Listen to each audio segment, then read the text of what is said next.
Good morning, everyone, and welcome to this webinar jointly organized by CEPS and the European Environmental Bureau on how to measure the circular and climate impact of the recovery plans.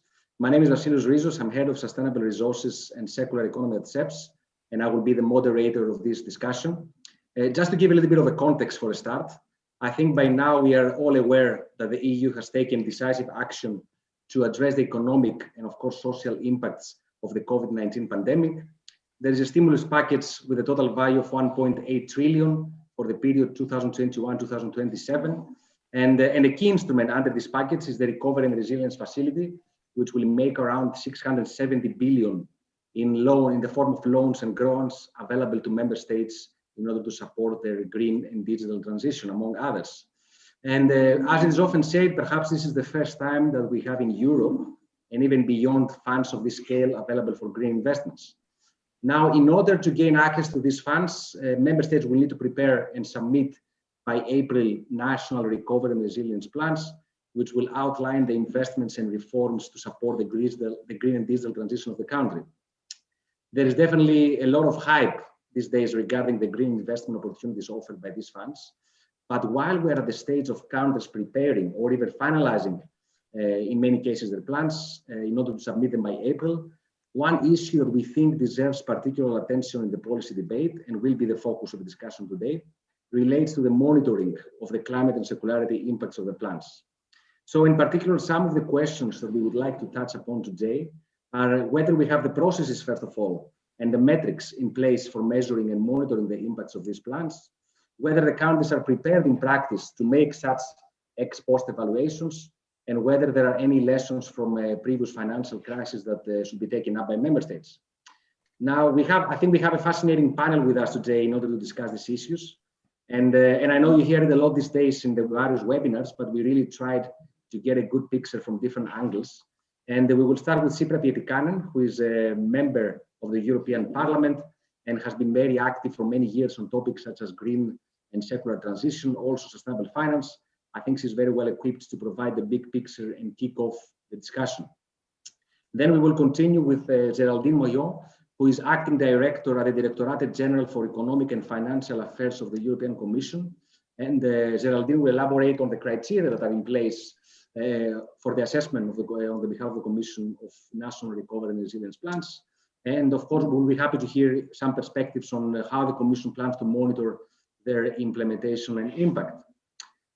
Then we will move on to the member state level, and we have with us Vincent Marcus, who is Deputy Director of Economy and Evaluation at the Ministry of Ecology in France. And Vincent will, of course, speak about the French National Recovery and Resilience Plans, which has already been published, I think, a draft version. And if I'm not mistaken, France was among the first countries that published their plans and intentions. So we're happy to hear more information and also how France plans to monitor in practice the impact of this plan. And we will close the round of panelist contributions with Sardul Agrawala.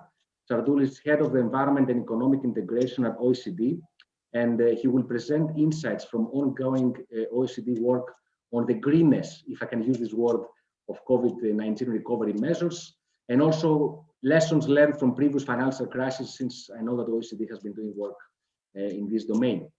Now, a few simple words regarding the housekeeping. First of all, the event is also at this moment live streamed on our YouTube channel and will be made available later in case you would like to go back to the discussions.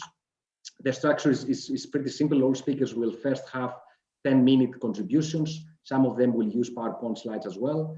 And later we will open up a discussion. We would like to take on as many questions as possible and from you. And I guess by now you're all familiar with the Q&A function of Zoom, so you're very much encouraged to use it. I would just like to ask you to try to be concise and also to try to provide really questions targeted to the topic of today's discussion, since of course green transition or circular economy are very wide-ranging topics. Now, before we move ahead, I would like just to pass the floor to my colleague Patrick ten Brink from the European Environmental Bureau in order to also provide some welcoming words. So Patrick. Okay, no, thank you very much, Vasileios, and thank you everyone for joining us here. I'm Patrick Tembrink of the European Environmental Bureau. We're sort of an umbrella civil society organization with members in all member states. And we, together with other NGOs, have been working extensively with partners and with members across all member states to input into what we think should be the content of the national recovery and resilience plans. And from our perspective, it's very much on the 37%, which is for the Green Deal. And so today's discussion will be very interesting to see how we monitor that. But it's also about the 63%, which is not the focus. And I think the Parliament has committed or pushed for there to be a do no harm principle for this. And we also support that. So the monitoring will be very important of all of this. As well as participation from the community side. So I think it'll be very interesting to hear the speakers because we need evidence to be able to say, are public monies being used effectively? We don't have this money to spend 3 times over, so we need to spend it once in the right way. So all the work for the speakers around the table will be very helpful to ensure that money is spent wisely so we build back better. So that's just from me. Thank you very much, and looking forward to the speakers. Good. Thank you very much, Patrick. Now, I would like, with no further delay, to first give the floor to Sipra Pietikainen. So, Sipra, first of all, thank you for joining the discussion today. I think you have been involved in the discussions in the Green Recovery in the Parliament, so I'm sure you have some perspectives to share. And I also know that indicators is one of your favorite topics, so I'm sure you will have some insights to share. So, please, the floor is all yours. Thank you so much. And first of all, thank you for organizing this discussion. And sorry about my voice, it is because of the allergy. Luckily, the spring is coming, but so there's no infection and no crisis on my side. And Vasilo, thank you for reminding indicators, I guess, is my second name. And I'm a bit obsessed with that, but as we all know, you get what you measure. And to get this a bit of a bigger picture first, I do not have that many perfect answers for you, but at least I have some suggestions and questions.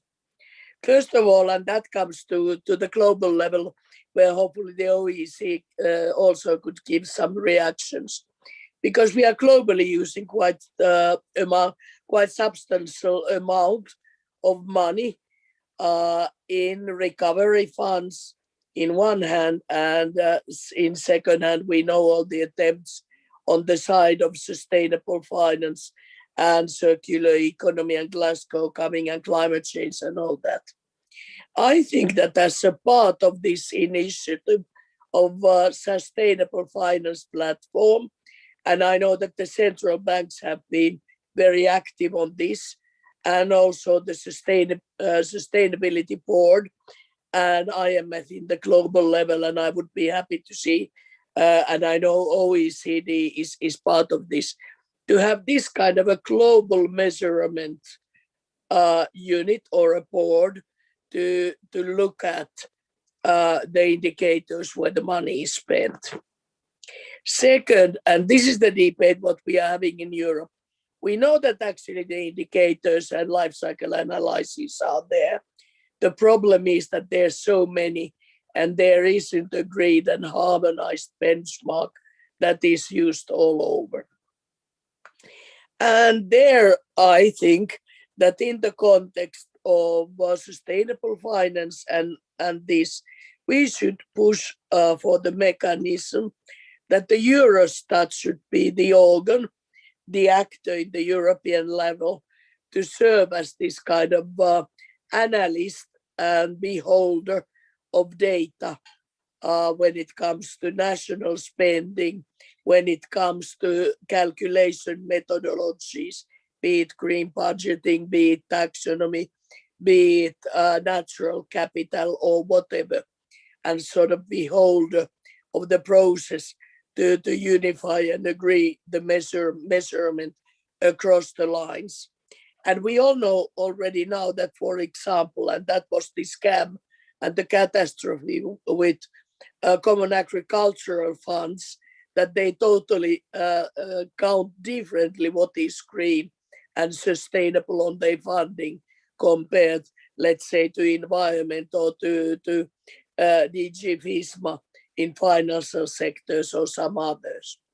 So this sort of a benchmarking we would need to create, and actually there are the seeds for that already in green budgeting and green statistics that is done in statistical authorities. In linkage with this, it is the science-based approach I've discussed with quite a number of you, and Patrick has at least knows pretty detailed what I'm thinking about, and that is that we would need to have a independent platform, a science body, not only IPCC type of the organ, but to represent all the other planetary boundaries and sustainability elements, to give the advice on backcasting approach, how well different actions actually meet the challenge if we are consuming 1.5 planets, and with this accelerating exponential track where we are, we would need at least 3 planets by 2050.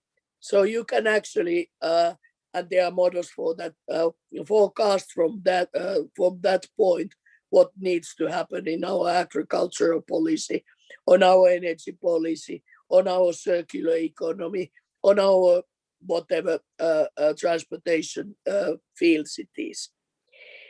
And I wanted to take this bigger picture first, because I think that if you look only sustainable finance or climate indicators or RRF, you are once again having a separate set of indicators and measurement, and you increase the chaos and the opaqueness of what is sustainable instead of decreasing it. And while we are not yet there, and it takes a bit of a time to get the systems running and politically approved, I have been introducing this idea also to the Commission chairperson. I'm not in a position to quote her, and there's definitely not any yes, do it, but not either a negative, not in my lifetime reaction. So I think that what we should, or you should, or someone should go for is to build this monitoring platform. And this is, I know, what you both organizations have been thinking. So do not ask the permission, but create it and start doing this science-based monitoring and develop the mechanisms and indicators, and do it with the environment DG and the natural capital accounting and the global modelings and all that you know that well. And yes, please try to get some funding for that initiative from the Commission. It might be a possibility to get the support for this kind of an initiative and to keep it running. And then when it is informally running, it might be easier to stabilize it with political decision making later on. Okay, then the next step. You all know how hard the Parliament fought inside itself and then with the Council about the monitoring of this RRF. And indeed, it got better than what the Council originally proposed. So there's the mechanism of presenting the programs and then evaluating them. But there is not a direct link for the taxonomy.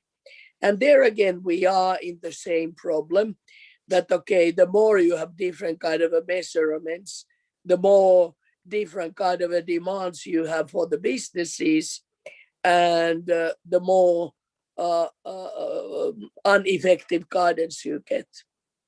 But in this case, it actually does not matter that much, I guess, that there's not the direct legally binding reference to taxonomy, because as you might know, we are fighting about the delegated acts, and they are going to be delayed, and let's see where they lay down themselves on the climate that is under the debate right now.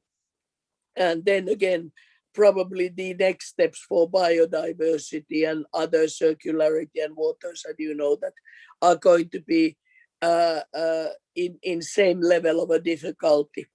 So it would be important to try to create that kind of a benchmarking on this indicator monitoring platform and try to sell it to Eurostat. And that could be used also to champion the taxonomy delegated acts later on. And well, what that then would mean is that there would be this kind of a semi-independent unit, maybe financed by Commission and endorsed by the Parliament, because the Parliament, as you know, is building the mechanism with econ and budget committees to monitor the national programs and how well they fulfill the obligations what they set. And this could be the monitoring body together with EPRS and other science-based ESAs and other systems that could provide the information. And actually, then the most important part, as Patrick mentioned already, is, on my opinion, the methodology on the negative side. Hopefully, the 37% really goes to ambitious environment or backcasting logic, environmentally sustainable investments. But the bigger deal is important to take care that they do not destroy biodiversity. We know the bioenergy challenges, and there's a lot of pressures to increase that. That it does not go for fossils. That is the debate about the role of the gas and permanent gas investments and fossils in general. That they do not go to incineration and on dumping sites, but they go to recycling and circularity investments. And I could go on, but they are that kind of a raw sort of indicators that could be easily developed, and this should go hand in hand with the taxonomy. DNSH do no significant harm in the indicator development. And at least then to check on that level, the point that the money indeed are not used in that kind of environmentally harmful investments. And that matter, it might go to motorways and increasing using private cars, and there are a lot of that kind of things. And well, this is pretty much what I have to say on this point. And as you can hear, I'm not the beholder of certain specific calculation model on climate or on DNSH either. But there's a lot what we can draw already on the from the work of the platform that was pretty good, the preparation for the taxonomy, and what we can draw from the different initiatives, reporting initiatives, and the natural capital accounting and modeling exercises. And then the question is, how do we get that running, and how do we get that metering and information out and to be used by Commission and Parliament, and indeed later on the member states, and not only on RRF, but the next fight should be the semester and the budgeting, and that goes then of course the direct and indirect subsidies for fossil fuels and state aid and issues like this. I'm looking forward for the discussion, and I'm going to now shut my mouth and put my video connection off and open my ears and start listening you. Okay, thank you, Sipra. I'm trying to share my to start my video.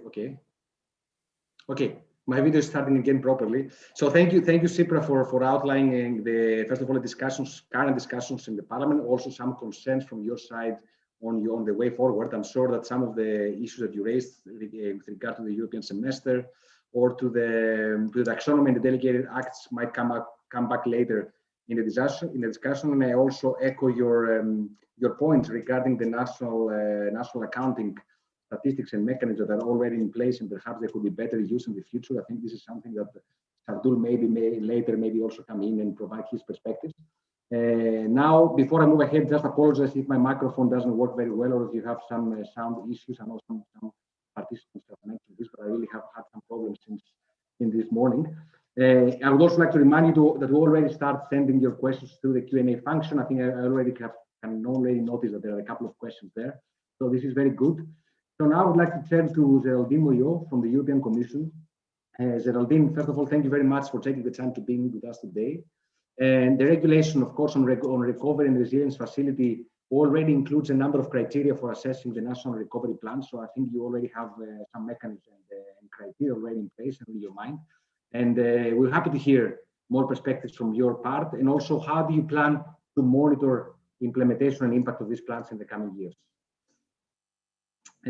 I think that if I'm not mistaken, that we will share your screen. We will share your PowerPoint slides, and you can go ahead. Okay, very good. So I have indeed good morning to all. I've been suffering from a technical issue in the sense that in the street the power has been cut, so it doesn't help. But I managed to find a solution. But indeed, so happy to be with you today. So my name is Geraldine Moyot. I'm acting director in EGECFIN, and I've been one of the author and negotiator of the RF. Which has an important contribution on the climate and circularity. So I'll try to explain how we are going to make sure that this is the case. So if you can turn to next slide, please. So I understand that we have a strict limit, so I'm not going to explain in all detail what the RF is about, because I take as a granted that you all know what it is. So just to recall that really the one of two main principles of the RF is that we provide support for financing both reform and investment. This is essential, and this is essential for also achieving the significant result on the green, as you explain later. So it's not only the investment, but the investment sometimes needs to be supported by adequate reform to make it sustainable. So the reform investment, and second, it's a performance-based instrument, so where we pay once the reform investment has taken place. So what is also another way that we will monitor the implementation on the ground. And as you all know, so the aim is to foster resilience, but it's also, and to a large extent, to really, while doing so, support growth in and fostering the green and digital transition. Next slide, please. So just a quick word to recall. So in the RF, it's a really substantial amount of funding, 675 billion in current price, in 2018 prices, which is even more in current prices.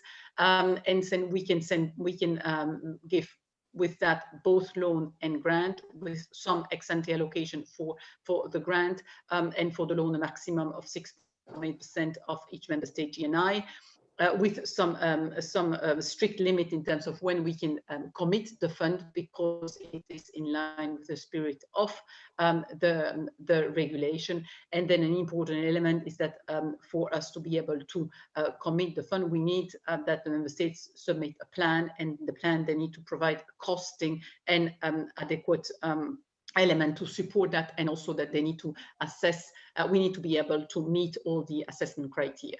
So next slide, please. I'm going to explain that in a more. So as I said, so for member states to benefit from this facility, they need to prepare recovery and resilience plans, which is their plan on reform and investment for the next 6 years.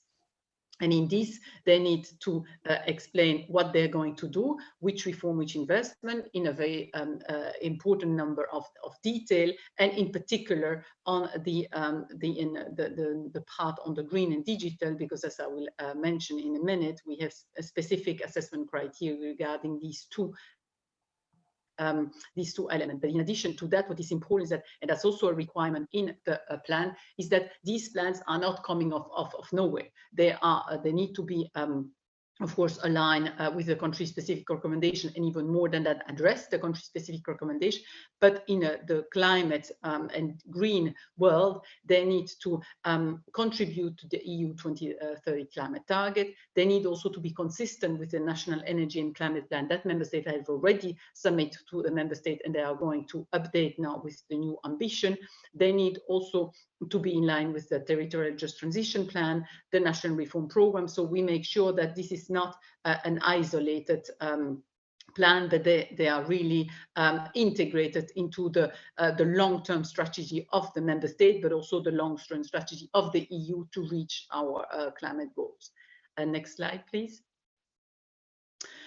So for regarding the assessment criteria, there are several assessment criteria. I'm not going to go into the detail of all of them. I'm going to focus on the one for the green transition. For there, we have two criteria, which is one is more qualitative and the other quantitative. The first, the qualitative one, asks the member state to make sure that the plan includes measures that are going to effectively contribute to the green and digital transition, including the biodiversity, and thereby contributing to the Union 2030 climate. And then we have a quantitative criteria, which is that at least 37% of the plan allocation needs to support the climate objective. And for being able to assess that, we have developed a methodology, a clear methodology, which assigns for each intervention field some specific weighting, and the member state will have to use that. So to be more precise, next slide, please. So we have 37% of the fund, and what we ask the member state is that for each of the measures that are included in the plan, meaning each investment and each reform, they need to assess whether some of these measures are related to an intervention field, and these are detailed in the annex, and then choose the relevant intervention field in line with the objective of the measure, and then this will determine the amount, the percentage, the coefficient of the cost of these measures that can be attributed to climate objective, and that will allow basically to compute for us the total amount that this needs to be at least 37% of the plan needs to be related to those climate measures. So, and then the annex that we have put forward in the RF is not coming from nowhere. This is basically, and that was very important for us in our negotiation with the Parliament, is that this methodology will be also applied for other funds, CPR funds, and then we have the negotiation on the CPR annex are being finalized, but they are basically, the annex will be basically the same. Next slide, please. So basically the methodology is the methodology that has been used in the past already by the Commission. So it's based on Rio markers system, so which has been developed by the OECD. But in our negotiation with the Parliament, we have significantly adapted this methodology that were used in the past to take into account, to the extent possible, the taxonomy regulation. So we have now 143 intervention fields with 27 that have been added to reflect the taxonomy regulation. And so, for example, what we have done is that we have an intervention field, which is the intervention field 25, which is the energy efficiency renovation of existing housing stock. So on this, there is no more requirement than that. So if a member state use this category, 40% of the cost that is of the plan in this category will be counted towards the climate coefficient. But we have introduced a more demanding category, which allows the member state that wants to go further and wants to really take into account the taxonomy, they can then benefit from a 100% coefficient, meaning that the whole amount that is going to be devoted to that investment is going to be counted towards the climate coefficient. But then that requires more demanding conditions, which are aligned with the taxonomy regulation. We couldn't go all the way and take all the taxonomy regulation for several reasons. First, because as was pointed out by the honorable member of the Parliament, the delegated act are still under discussion, but also because it is this taxonomy regulation was also designed in a way for a private investment and for investment project. While here in the RF, member states makes plans for investment and reform, but we don't have at this stage all the elements sometimes that are needed for us to be able, because we are further away from the starting of the investment for some of these cases. And so we don't have all the details that would be needed for us to make sure that we can apply the taxonomy regulation. So we had to make some adaptation to it, but to a large extent, we took into account really the philosophy of the taxonomy regulation. And this was a significant improvement, because now it was annexed to the RF, because we needed to make sure that the member state can use it as of now, and they're using it, but the same adaptation has been taken forward in the CPR regulations, Common Provision Regulation, which means that this same methodology will now be used for all structural funds. So which will ensure consistency and make sure that in all the EU budget monitoring, we will use the same criteria, which has been improved and in line with the taxonomy regulation. Next slide, please. So in addition, so as I said, so we have basically a climate tagging, quantitative. So the quantitative tagging is and target is really for climate objective, but the qualitative criteria is rather regarding the green transition in general. So we have also the member state needs to show that not only they address the climate, but they also address some environmental objectives, including the biodiversity. But there is no, for the environmental objective, no quantitative requirement, but in the annex of the regulation, we have also for each intervention field, the coefficient for environment. And so the member states, when they want to justify that their plan is indeed contributing to the environmental objective, they can use this coefficient and the environmental tagging to show and to substantiate the contribution of the plan to the environmental objective. Next slide, please.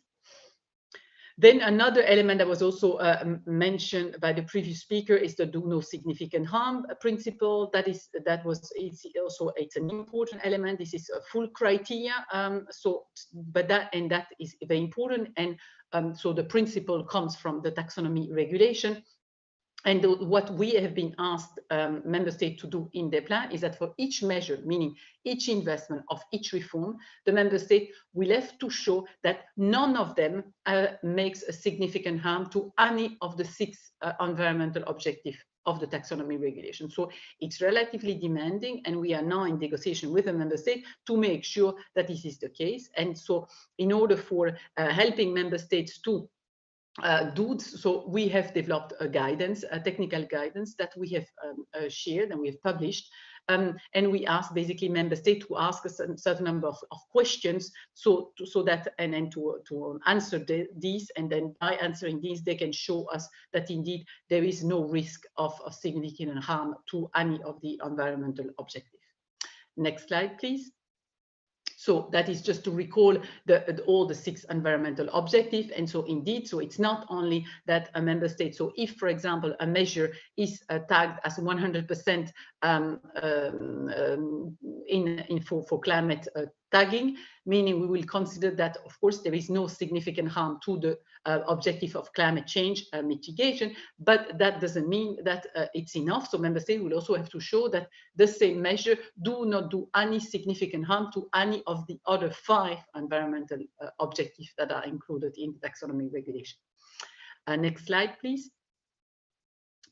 So then a word on the green bond. So to show our commitment also to the green transition, the Commission and President von der Leyen has announced in a State of Union speech that we will issue 30% of the next generation bond through green bonds. So that is a significant commitment from our side. And so now we are in discussion with the member state to make sure that we have the adequate information from the member state to monitor the implementation, our commitment, so that we could issue indeed, and we could use then all the measures that have been tagged as green in the plan, and that should be backed, that should back our issuance of green bonds. And so we are in the process also of preparing our framework for being able to issue those green bonds. And so we are well advanced, and we are pretty confident that we will be able to do so. Next slide, please. So a last word on where we are on the member states plan. And so basically we are engaging, so since the regulation has been now adopted, and we have started already since September for discussion, but of course the finalization of the regulation has really gave an additional boost to our discussion. We are really in intense discussion with all the member states for the preparation of their plan. So we have a very good understanding what about 80% of the member states wants to do in their plan. We are still, no plan is yet ready, but some are quite advanced. Generally, the issue that we see is that we insist very much on the balance between reform and investment. That was something that I mentioned in the very beginning. And that here sometimes we see that the reform side is not still significantly developed. So that is something that where we insist member states to improve. We are also discussing the detail of the milestones and target, because for us we need to know exactly what the member state wants to do, and that's also our tool to make sure that we monitor the implementation of it. And the green and digital tagging is also something that requires a discussion on the exact content of these measures. So on the question of how are we going to ensure the monitoring, next slide, please. So as I said, so in the beginning, so the RF is a performance-based instrument. So that means that we will commit, we will assess the plan, we will ensure that this represent the costing is in line, is plausible and reasonable, but then member state will only start getting funding. Well, we have a pre-financing after the adoption of the plan, but thereafter, member state only receives some funding when they have they've made progress in the implementation of the plan. And how do we measure that? We measure that by setting up milestones and target. And these milestones and target, therefore, ensure that member states, when they have said that they will do some investment in green, some reform in green, that they do it, because if they don't do it, they will not get the funding. So that allows us to really monitor not only that we make sure at the beginning of the plan that the plan are well done, in the sense that they have the potential to indeed contribute to the green transition, but then we monitor over time the implementation of those plans. And that also allows us, in the setting up of milestones and target, if we see that there is a significant danger that some of these elements may not be fully right, we can include that as a milestone. And that allows also to have to make sure that we have a lasting impact. And of course, the satisfactory fulfillment of the milestones and target will be verified at each point in time. So twice a year, the member state can come with a payment request, and then we will assess these payment requests, all the evidence, and we can also launch audit in case we have doubt about the validity of the information sent by the member state. Next slide, please. And finally, we have on reporting. So we have a lot of reporting requirement in the regulation. So as I just mentioned, there is the payment request. Also, we have biannual reporting by the member states. The member state will have to report on common indicator, and those common indicators are, for the moment, will be including delegated act that we have to discuss with the Parliament and with the Council. And so the delegated act will then include common indicator, notably indicator on green indicator, which will allow us to assess of the impact of the measure. We will also create a scoreboard where we will include those common indicator, but additional indicator about the implementation of the facility. We will also every year do an annual report to the Council and the Parliament. So all these information will allow us to assess the impact. And finally, on the green bond reporting framework, we will also have the opportunity to make sure that indeed these investments have been effectively targeting a green and are delivering on the ground. So I think that it was my last slide, if I'm not mistaken, exactly. So so I hope that that it answered most of your question, but I'm happy to answer others. Thank you. Okay, good. Thank you, Geraldine, for your time and for outlining all of these criteria and processes, which are already raising some questions and feedback on the Q&A function, but we will come back to this later. Now I would like to move on to Vincent Marcus. Vincent, first of all, thank you for joining us today. And as I said earlier, France has already a plan or a draft plan in place. So we will be very eager to hear your perspectives and how you have managed to basically do this already. What are your criteria? What are the processes that you have implemented? Good, we can already see your screen. Great. And lower right side. Yeah. Good. I think it's good like that. Yes. Yeah. Good morning, everybody, and thank you very much for the invitation to this webinar. So I will speak about the French experiment, and I will start by saying some more general information about the green budgeting process we are involved in, and then I will turn to the more specific to the recovery plan.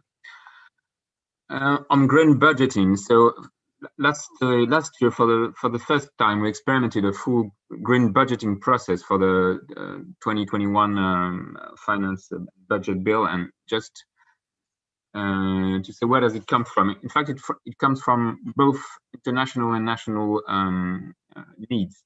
On the international side, it started with the One Planet Summit in 2017, and France committed to the Paris Collaborative on Green Budgeting launched by the OECD. The objective was to help countries to assess the consistency of their public finance trajectory with the Paris Agreement. On the national level, in 2018, as you may know, there was a quite deep social crisis, so-called the yellow jacket crisis, and among all the various demands from this crisis, one was a very strong demand for transparency and accountability, and especially regarding budget in favor of environment and tax revenue use.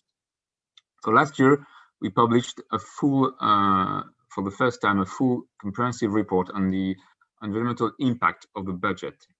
You can see on the screen that you have the reference here, and you can also turn to the recent OECD green budget tagging document. Will give you some overview of what France is doing. It's in English, so it will be better for everybody. The methodology is, in short, the objective was to assess. At that time, it's more a qualitative assessment or qualitative rating of the environmental impacts along 6 different environmental goals of the EU taxonomy, as you, of course, may know. The assessment basically is based on a counterfactual scenario. It's the basis of evaluation. I mean, asking what if the budget expenditure would not taking place. And of course, it was also based on existing studies and scientific literature and expertise, and of course, on several hypotheses. It just gave you a flavor of the result for the whole budget, not the recovery plan at that stage, but for the whole French budget for 2021. So out of the almost 600 billion euros, a very, very large majority was regarded as neutral, almost 90%. So at first sight, it must be surprising or perhaps a little bit disappointing, but in fact, it makes sense because, of course, a huge part of the budget is related on, for instance, payroll expenditure to civil servants, and they were regarded as neutral in terms of environmental impacts. It's also the case for, let's say, general and conditioned social transfers to households that were regarded as neutral. And then we come to three different categories. Expenditure that are strictly favorable, meaning that they are at least have one positive impact on one of the 6 environmental goals, but no harmful impacts on those 6. So just to give you an example, of course, for instance, the budgetary support to renewables is of course this category. So it's almost 40 billion. Then there is an intermediate category with mixed measures around 5 billion. And under this category, we will find mainly transport infrastructure investments, notably new railway infrastructure. They are mixed because these kind of measures have positive impacts, notably on climate, but they can be harmful regarding land use and biodiversity. So it's a balanced assessment. And at least you have unfavorable or harmful expenditures. So they do harm significantly environment, these ones, and they amount around $10 billion, and mainly there are fiscal expenditures, and mainly, of course, tax expenditure regarding fossil fuel consumptions, and generally focus on specific economic sectors. So now it's interesting. It's a tool, but we wanted not just a tool, of course. It's a tool to be used to something. And the French, the elaboration of the French recovery plan last year was a good example of this application of this tool. Once we elaborated the French plan, the proposals that come out were screened regarding this methodology and regarding their environmental impacts, and possibly refined if needed. It echoes what Geraldine has just said regarding the energy efficiency renovation expenditure, for instance. Let's say the average expenditure generally have mixed effect. They have effects on climate and energy consumption, but there are also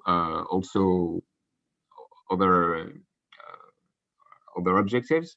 But for the plan, we try to move to the 100% impact of these expenditures. And also, the recovery plan was trying to cope with the do not significantly harm principle, meaning that we don't want to have brown or negatively impactful expenditure on that plan. So at the end, we came up with that. The French recovery plan is 100 billion euros. And out of those 100 billions, we come up with 32 billions that are considered as green. Among these 32 billions, there is 27 billion that are strictly favorable. I will come to that in a minute, and 5 that are mixed or ambiguous. And I just give you an example. And the remaining 68% are regarded as neutral in terms of environmental impact. So just to focus a little bit on the major measure in the French recovery plans, we have a huge amount directed towards energy efficiency renovation, mostly in public buildings, but also in private housing. And they were elaborated to be, let's say, 100% climate beneficial. I would say like that. There is the second part is 8.5 billion invested in green mobility. Under green mobility, we have two major dimensions. It's transport infrastructure, and part of it are new infrastructure in railway and or in waterways. And we find out that here you have positive impact on climate because they foster modal shift, but they can impact negatively biodiversity by consumption of land and spaces they induced. And you have also under mobility, you have also the car bonus towards electric or low carbon emission cars, and also old cars scrapping scheme. These kind of schemes, for instance, are not necessarily that good on climate, but also they can provide benefits, but are very impactful and positive on air pollution, for instance. And the last part, around 10 billion, sorry. It's more towards innovation and research or for instance, low carbon hydrogen development. So all that I said for the moment was rather qualitative, as you understand, and even if sometimes it's based on studies and quantitative, but we also tried to do some quantitative assessment, and we looked at CO2 impacts mostly. I must admit that we didn't, in the ex-ante exercise, we didn't look at, for instance, resource use impacts and so on.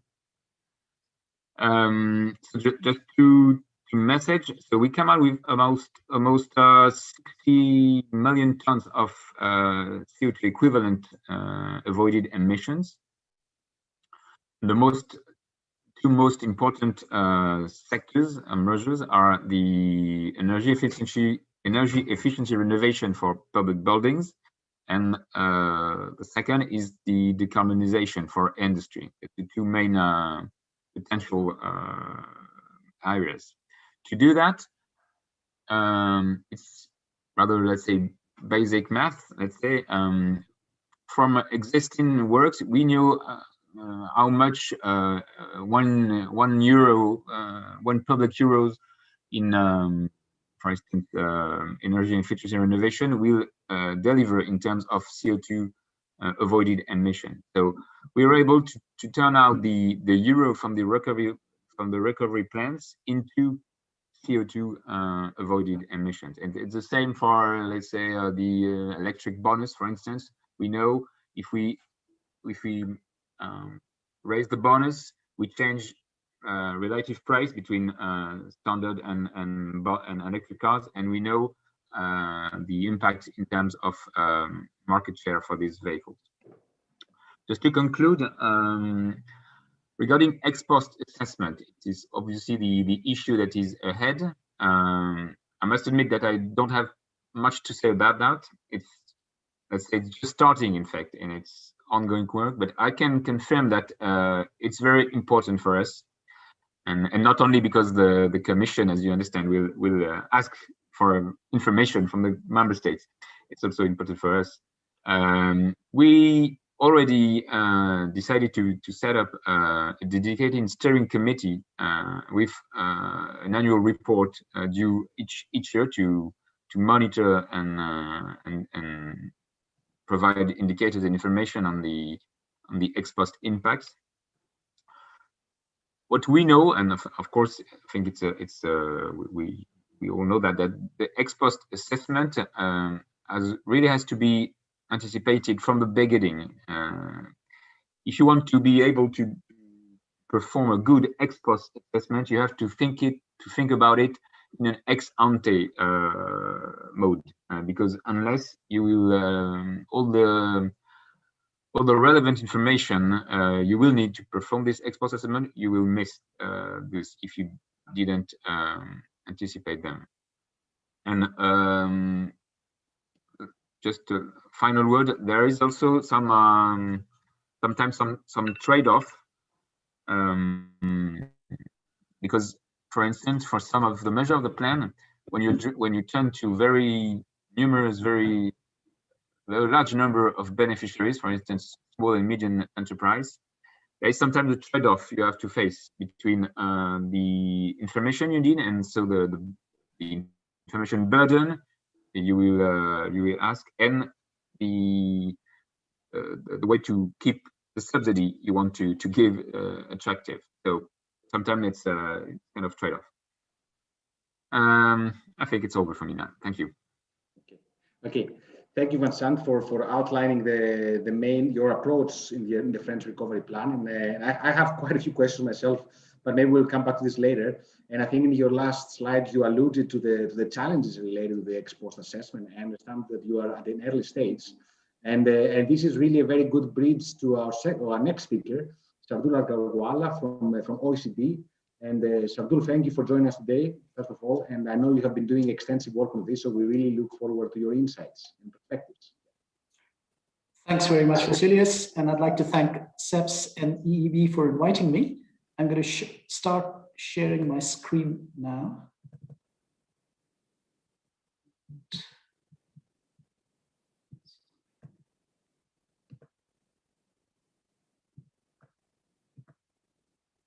I hope you can all see my screen. So in my remarks, I'll be covering three issues. First, links very much to what a number of speakers already said, but it's taking a broader perspective than just EU member states. So what preliminary insights can we offer from the OECD on how green the recovery measures are as they currently stand?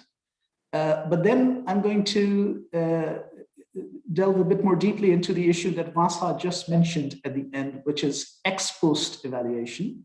Obviously, we cannot do ex-post evaluation for the current recovery measures, but we can look at what happened in the global financial crisis of 2008, because now we have the benefit of about 12 years to see what happened in the end in terms of economic objectives, but also in terms of environmental objectives. And then I'll conclude with some thoughts on how to do a better job this time.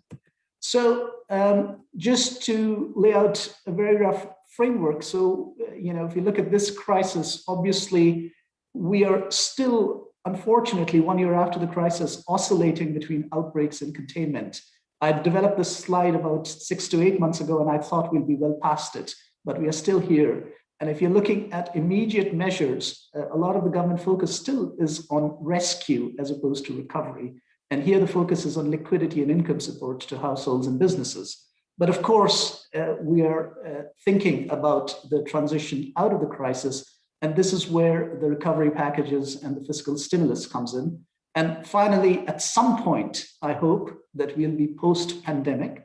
And this is when the bill of all the investments we are making would come due. And the focus would turn to resilience and debt management.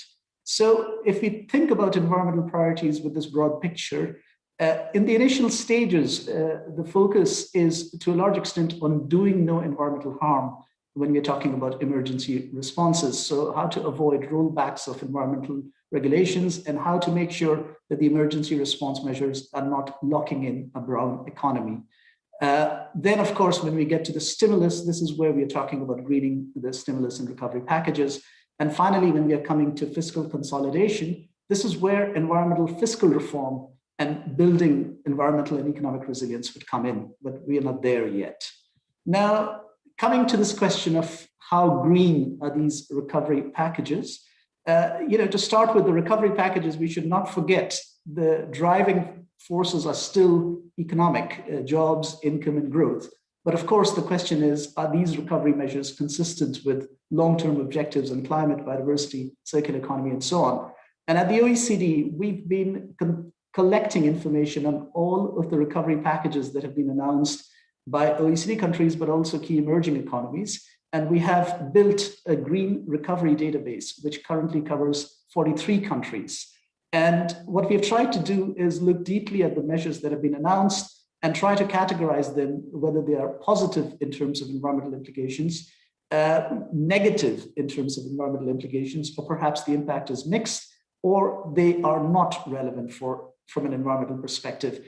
And the tagging is very similar to the criteria that Vincent just described, and the examples he mentioned are very similar to the examples we had in mind in tagging these things as green, mixed, brown, and so on. Before I show you the results, I'd like to give you some caveats. Not all measures in recovery packages have a monetary value. A lot of them are regulatory, for example. And many of the measures that are announced, and even when you have a monetary value, they may not be comparable. Some of them may be over 1 year, some of them may be over 3 years, and so on and so forth. Some measures which are financed through recovery packages may actually be pre-pandemic. So there is again the question of what you count and what you don't count. And the tagging in terms of green, brown, mixed, and so on is always going to be subjective and imperfect. And of course, these recovery measures are a moving target because they continue to be announced. So I just wanted to give you some caveats before I share the results. So this is the result looking at 43 countries, including OECD members, emerging economies, and we've looked at 600 measures that have been announced. And in terms of measures which we think will have a very clear positive impact on environment, the amounts that have been committed so far are about 350 billion. Now, if we look at measures which we think are going to have a negative impact on the environment or might be mixed, they also total to around the same number. In fact, they're slightly higher. The brown plus the mixed is a bit higher than what is green. And this doesn't obviously count the potential green commitments under the RRF because the measures themselves are yet to be specified. But of course, if you take the 33% or whatever that is committed to climate, then that's going to be a huge addition to the green dimension once those plans are articulated. So this is the picture as it looks for the 43 countries we looked at. Now, in terms of spending and how it's distributed across different sectors, if you look at the green-dominated investments, then energy and ground transport tend to dominate. Whereas if you're talking about the brown part, then heavy industry, you can see many of the investments that are committed as part of these recovery packages are actually have potentially negative consequences for the environment. Now, circular economy was one of the topics for today's session. You don't see much of circular economy. In fact, there was a question in the chat asking how much of the recovery measures are oriented towards the circular economy.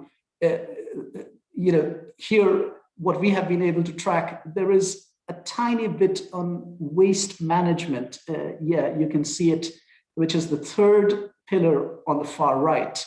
And that's 0.3% of the investments that we have tracked so far. And that's just looking at waste management. We don't have anything discernible upstream in the material cycle. So only 33% of 766 measures, are addressing waste management, and they're focusing on end of life. And from the EU countries, I have provided some examples. You can see them in my slides later, but I won't delve into them right now. Now, this is a different presentation of the same figure that I showed you in terms of green, mixed, and negative. But now I'm putting it in context of the total amount of the recovery packages. And that's the total amount of the recovery packages. So you can see what we're talking about is actually an order of magnitude or more less than the total amount of the money that is being, is being committed to these recovery packages.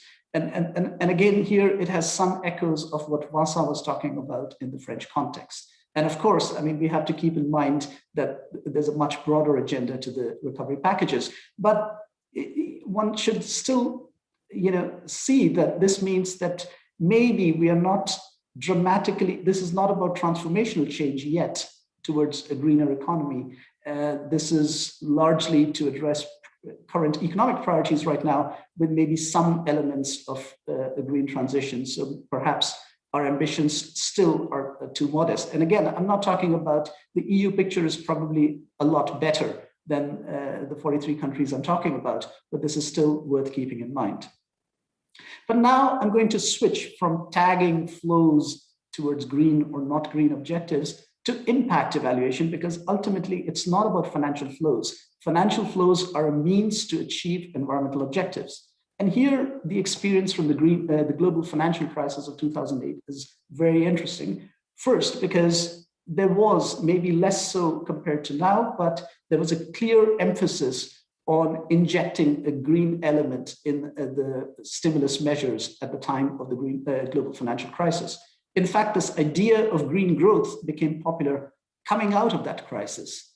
And now we have the benefit of a dozen years to evaluate what did it do for the environment or the economy, and what worked and what didn't work. So I'm going to show you some insights, and this is not going to be about financial tagging, it's actually going to be about impact evaluation.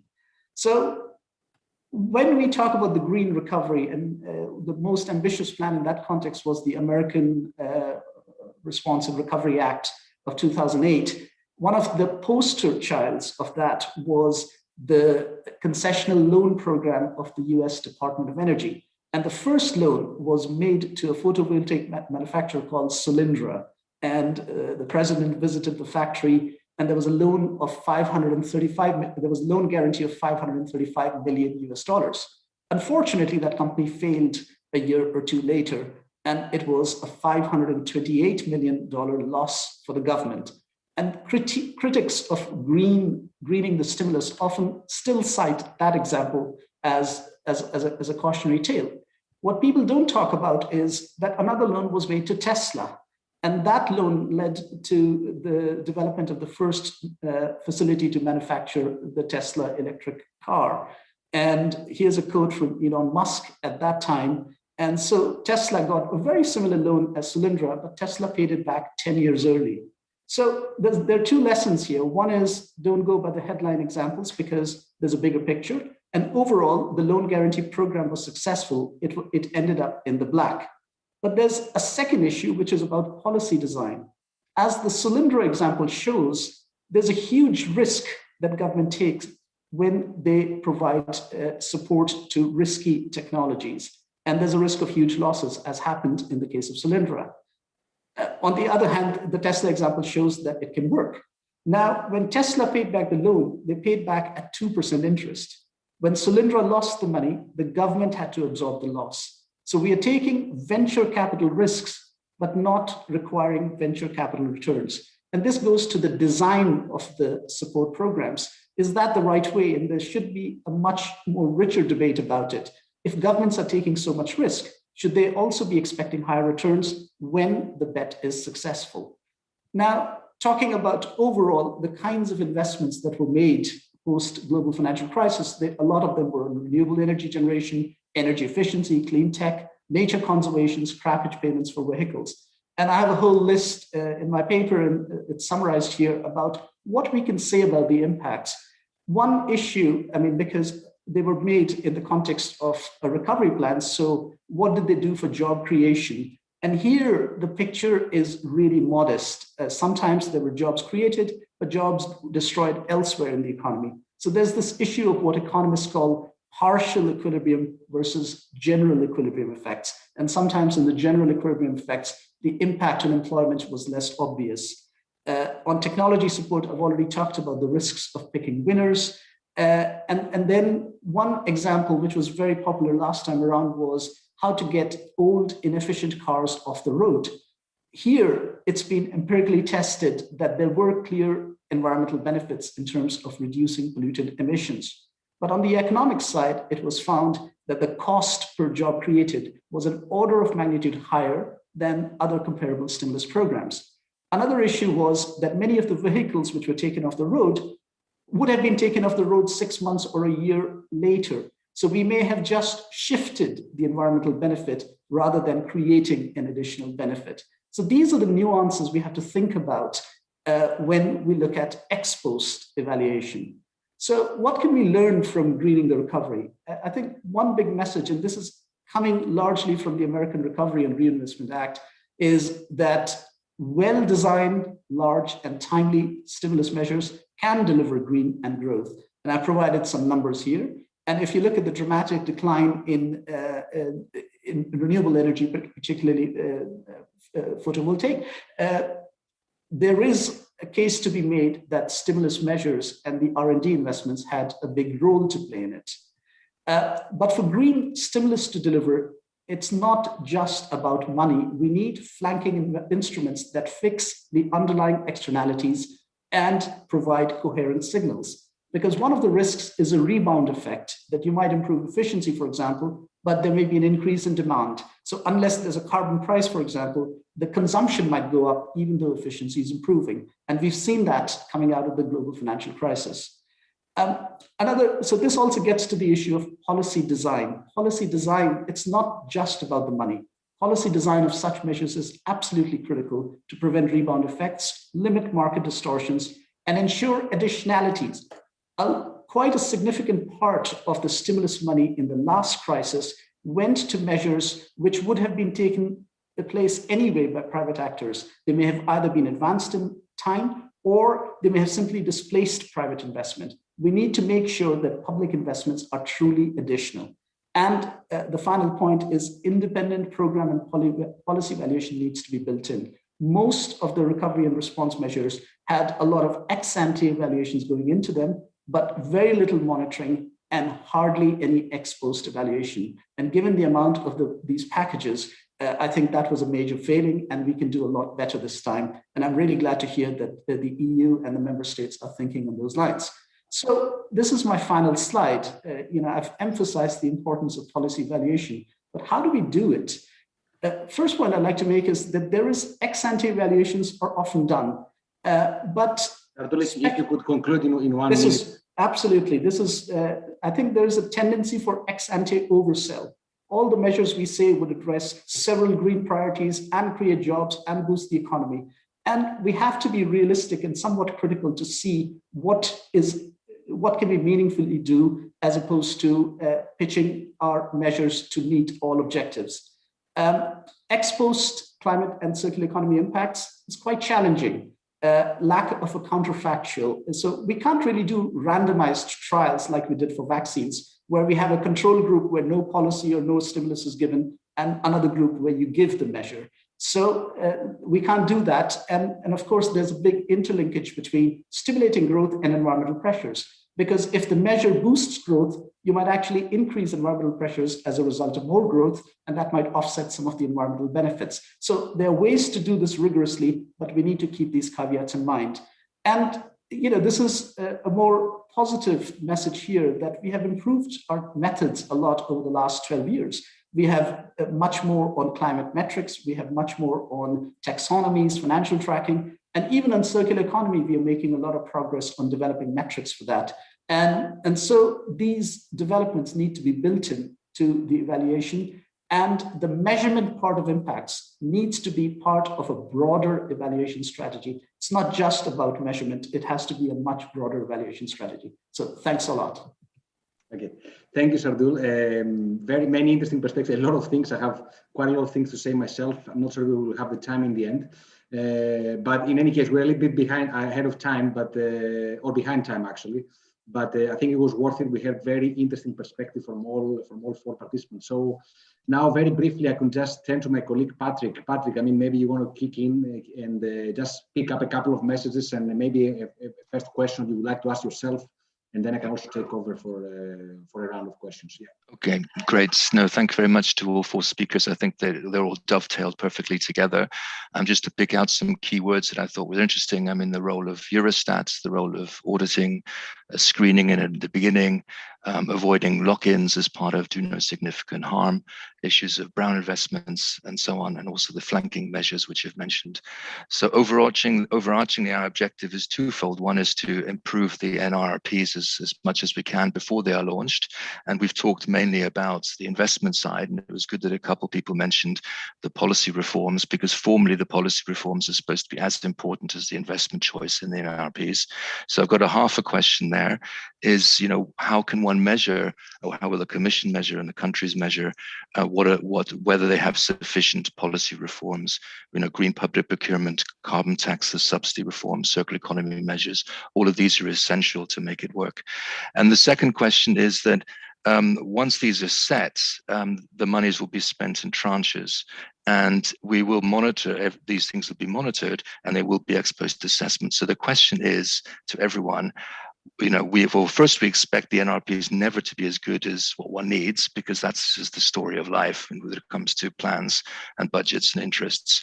But what can we do? What's the scope to improve the NRRPs once they've actually been agreed? We've talked about the scope to improve them before they've been agreed, but what after they've been agreed, because the money gets spent in tranches. So what can be done to make sure that over a period of years that the NRRP spend the money in the right way, and it's improved by that, and what mechanisms could help make sure that public money is spent wisely. Thank you. Good, very useful, Patrick. And if you could just expand a little bit your question, some of the investments that perhaps are lacking at the moment, and Sardul pointed out in his presentation, like upstream circular economy technologies, or even investments on hydrogen, these kind of investments require time, planning, and open stakeholder engagement process, so they cannot be decided within a few months period. So I was wondering, we'll be very curious to hear whether there's any flexibility later to further improve these plans, or from the Commission side, but also from member state point of view, whether there are any such plans. So maybe we can start with Geraldine to pick up on these points, and maybe I could also ask Sirpa and Vincent to turn on their cameras if possible. Yes, sure. Yeah, okay, sorry, let me take my camera on if I manage. So on the reforms, so I mean the facility is as we've tried to design it in a different way than structural funds. And we try to communicate that to the member state in the sense that structural funds is rather you pile up all the investment that you think about and then you make them financed by the Commission. The idea is different here, is to try to identify what are your priorities.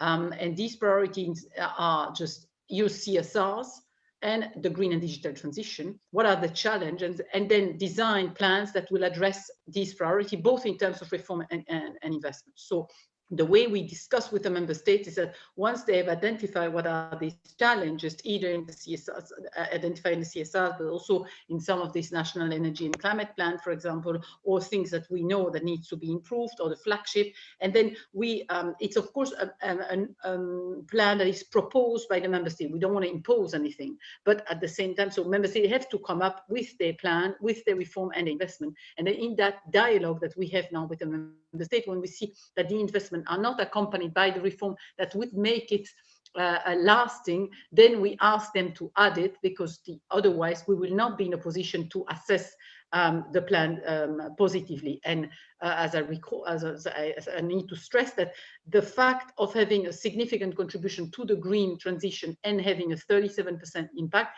is an A criteria. So in the sense that we have A and B and C criteria. So if a member state doesn't get an A rating for that, so that is completely fulfilled, then we cannot assess the plan satisfactorily. So here we have quite some leverage with the member state to push them to do more. This is, of course, a discussion that we need to have with them, but that's clearly in our radar screen, because we don't want only the investment, and we are very clear that and then in some cases you have also we have built in a carrot to some extent in the plan, in the sense that if member states, for example, show that they have an investment, but that is for example normally tagged at 40%, but they integrate an important reform to that, then they can benefit for up to 100% of this for this plan. Of course, it's limited to 3% of the plan, but still for some, we have also a built-in incentive.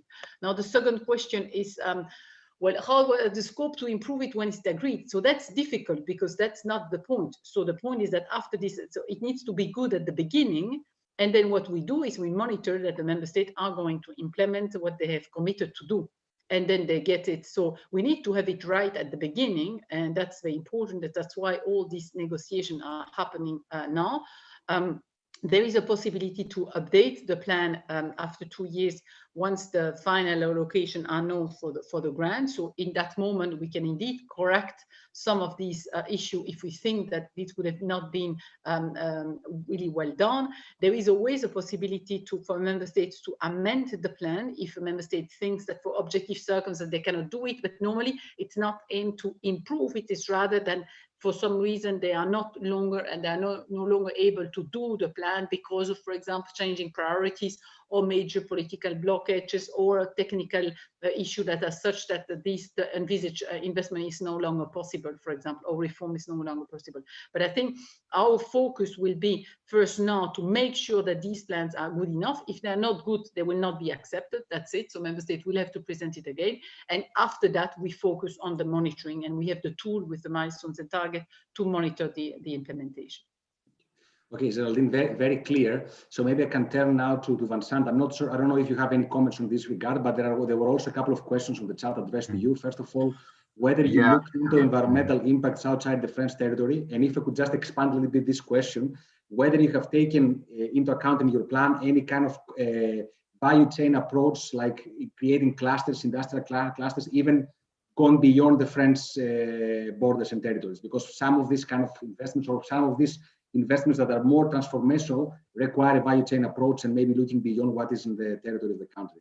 I'm not sure if this is something you took into account in the preparation of your plan, but I leave it in your hands to take it from whichever angle you prefer. Okay, I will pick up my preferred.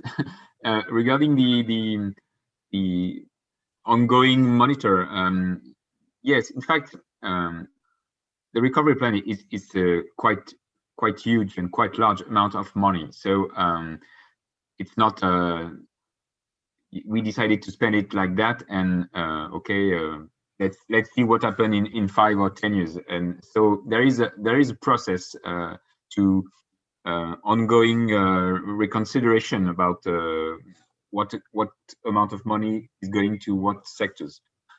To be frank, it's not necessarily from a green perspective. In fact, as Shardul says, the recovery plan is a recovery plan and sometimes just a rescue plan. So we want to spend the money at the end. So generally, this ongoing monitoring is just to say, are we spending the money rapidly enough? It's basically the most principle. But of course, we can add some, let's say, environmental issue on that reflection. So it's a stage. And just turn very rapidly to the involvement of the subnational authorities. If you could do it in 1 minute, Vincent, it would be very appreciated. Okay, yeah, just to say that, in fact, the recovery plan is the part of the public euros are in fact regarded as euro will be complemented by subnational spendings also. It's more a kickoff from the central state to foster local spending. Okay. Maybe now I can turn to Shardul. I mean, Shardul, I think you have already seen a question addressed to you, whether there's any monitoring templates to recommend to assess the recovery plans ex post, perhaps something in development from the OECD side. If I could add another question of clarification, you mentioned it was very striking, the very small share of circular economy investments currently in the recovery measures, and most of them are on the waste kind of end of life stage. So I was wondering, is this because there are no metrics, very sufficient metrics to measure such impacts on the upstream, or because these investments don't really exist at the moment? And any other point you would like to take on as a closer from your side, I leave it in your hands. Right. Thanks very much. On the waste side, I think, because these investments are in the context of a recovery plan, infrastructure investments tend to dominate. And so that's why perhaps we are seeing a lot more emphasis on waste, because a lot of it is on waste management infrastructure. And that's what we've, so it's not about metrics. We've actually read the measures in the recovery plans, and the emphasis is quite clear, at least currently, which is on the waste side. It's not upstream. I do think there are a lot more opportunities on the manufacturing, for example, or fostering repair and so on, but they're not reflected as part of the recovery plans that are currently available. So that's one thing. In terms of how to do a better job, I think there are three separate issues which this panel discussion has covered. One is the simple issue of screening and tagging. What kind of measures are these? Are they green? Are they which environmental objectives? The second issue is program monitoring. How fast are you, disbursing the money, and are you disbursing the money as intended in your plan? And the third issue is impact assessment. And I think we're making a lot of progress on screening, and the EU taxonomy certainly also, and what Wasa mentioned on the green budgeting effort. So I think that's where we made a lot of progress.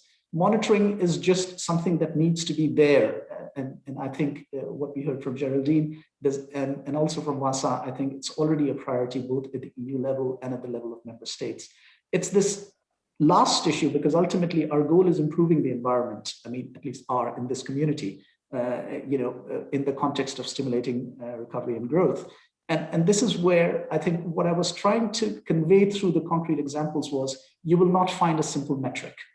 And you should not look for one. There'll be plenty, it's multidimensional. You have to look at the jobs impacts and the other economic impacts. On the one hand, you have to look at reduced emissions or counterfactuals. You have to look at material loops and so on. But it's going to be very hard because you cannot draw a link between measures and specific outcomes, even if you can measure the outcomes. What you need is a much more complex narrative. You need stakeholder surveys.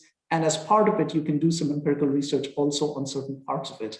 And for those who might be interested, I would highly recommend the evaluation of the American Recovery Act of 2008, which was done by the Council of Economic Advisors, because it's a broader narrative with stakeholder consultation, but rigorous empirical analysis where it makes sense. But there is no single indicator or a set of indicators which can give you a final answer in terms of whether these measures actually ended up having an environmental impact or not.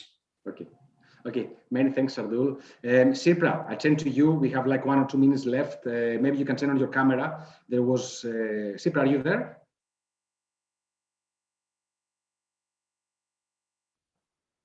Okay, well, Sipra cannot hear us, so maybe I can also close the meeting. I think we're already close to 12:30 anyhow. So first of all, I would like to thank a big thank you to, Sipra, you're there. Okay, just in 1 or 2 minutes, 2 things: whether you are satisfied by the discussion, whether you're more insightful, let's say. And secondly, there was one question addressed to you, whether you think that the European Environmental Agency can play any monitoring role in this process. I'm not sure if you have any perspective on this, but there was one question addressed to you. In 1 or 2 minutes, if possible, please, Sipra. Well, I find, first of all, thank you, this discussion extremely useful. And the various examples, like from the Ministry of Ecology from France, and we know that this kind of a budgeting exercises have been in other places. I think that at least informally, the Environmental Agency could play a role, and the development of a natural accounting. Formally, I don't think that, unfortunately, politically, it would fly. It would need to be something more, in quotes, neutral. And that's why I've been thinking with its pros and cons, the European Statistical Authority. And then again, I see some benchmarks already, but what I'm sort of looking from this discussion and from you are sort of the next steps. So could we build this kind of a sort of a concrete proposal, and together with the Commission and Parliament's committee to build this follow-up system, and how far actually the Commission could then go and sort of take these proposals and the metering developed here as granted, or take it to be used, because we know that otherwise there's always the political tensions and preferences, as we can hear, be it the gas or roads or forests or whatever. These are sort of my last conclusions from this discussion, and looking forward for the concrete proposals, both in global and European level. Thank you. Thank you, Sipra. And we are 2 minutes ahead, so sorry for taking a bit longer of your time. So I would like to thank, first of all, Geraldine, Vincent, Sardul, and Sipra for taking the time to be with us today. I hope you enjoyed it as much as we did. Very complex topic, many questions. We couldn't take them all, but thank you for taking the time to be with us today, to all the participants. And hopefully we'll continue to do this discussion in the future. And also, of course, I would also like to thank Patrick and the colleagues from the European Environmental Bureau, Stefan Ardini, who's in the background, who actually we did it together, and we have been discussing since quite some time. So thank you. Have a good rest of the day, and we stay in touch. Thank you. Bye-bye. Thanks to you too, Vasileios.